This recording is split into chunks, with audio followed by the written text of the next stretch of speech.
চাঁদপুরের হাইমচরে মেঘনা নদীর ঈশানবালা খালে নোঙর করা সারবাহী জাহাজ এমভি আল বাখেরায় ৭ জনকে হত্যার ঘটনায় প্রধান অভিযুক্ত আকাশ মণ্ডলকে গ্রেপ্তার করেছে র্যাব।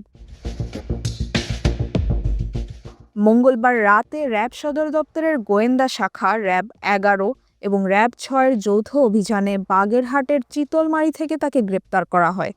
র্যাবের তথ্য অনুযায়ী আকাশ মণ্ডল একাই এই হত্যাকাণ্ড ঘটিয়েছেন।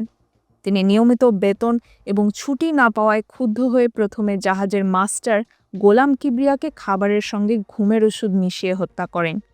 পরে তিনি নিশ্চিত হন যে অন্য ক্রুদের বেঁচে থাকলে তার অপরাধ ধরা পড়বে, তাই বাকি সদস্যদের হত্যা করার পরিকল্পনা করেন।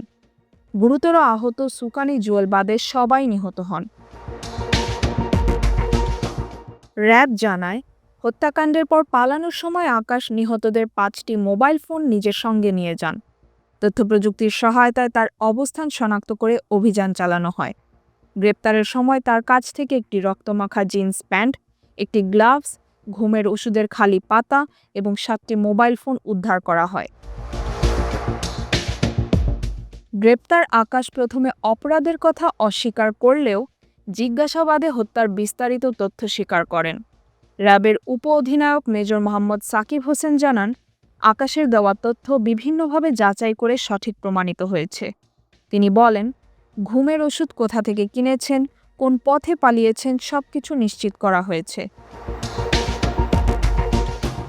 গত সোমবার এমভি আল বাখেরায় ৫ জনের রক্তাক্ত লাশ এবং গুরুতর আহত ৩ জনকে উদ্ধার করা হয়। হাসপাতালে নেওয়ার পর ২ জনকে মৃত ঘোষণা করা হয়। জাহাজের মালিক মাহবুব মোরশেদ বাদী হয়ে হাইমচর থানায় মামলা দায়ের করেন।